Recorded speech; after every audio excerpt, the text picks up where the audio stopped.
Men O'zbekiston Respublikasi Bank moliya akademiyasining Davlat moliya nazorati va auditi yo'nalishi tinglovchisiman. 2025-yil Davlat moliya nazorati va auditi yo'nalishiga magistratura bosqichiga qabul qilindim. Bank va moliya akademiyasida o'qishdan juda ham xursandman. Bunda amaliy va seminar darslari xalqaro tajribalarga va xalqaro standartlarga moslashtirilib o'tilmoqda. Biz bundan juda ham xursandmiz. Xalqaro tajribaga ega bo'lgan o'qituvchilar, professorlardan bilim olish bu biz uchun katta sharaf hisoblanadi. Bank moliya akademiyasi va Indoneziya universiteti hamkorligidagi qisqa muddatli amaliyot dasturida ishtirok etdim. Ushbu amaliyot dasturida Osiyo mamlakatlarida iqtisodiyot tahlili, moliya, iqtisodiyot, buxgalteriya mavzularida ko'plab interaktiv ma'ruzalar, amaliyotlar bo'lib o'tdi. Ushbu amaliyot mening ish faoliyatim va o'qish faoliyatimda juda ham katta o'zgarishlar bo'ldi.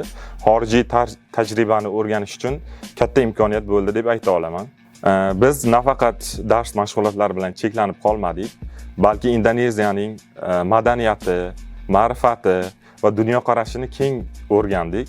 Bundan bizga o'zimizning davlatda ham madaniyatimizni, milliyligimizni qanchalik oshirib borsak, shunchalik rivojlanishimizni ko'rishimiz mumkin.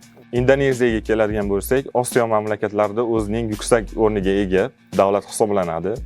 Ishlab chiqarish bo'yicha ham, loyiha yaratish bo'yicha ham startaplar, investitsiya va boshqa hamkorliklarda jadal mamlakat hisoblanadi.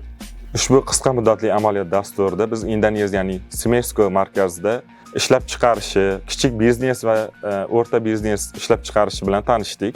Ushbu markazda biz Indoneziyaning qo'l bilan yaratilgan, tadbirkorlik faoliyati bilan yaratilgan har xil hunarmandchilik mahsulotlari bilan tanishdik. Bu juda ham ajoyib va murakkab bo'lgan har xil tovarlar bilan tanishdik.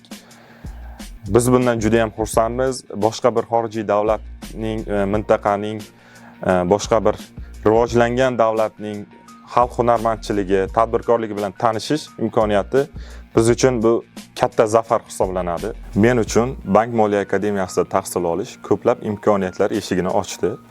Jumladan xalqaro amaliyotlar juda ham katta imkoniyatlarga ega.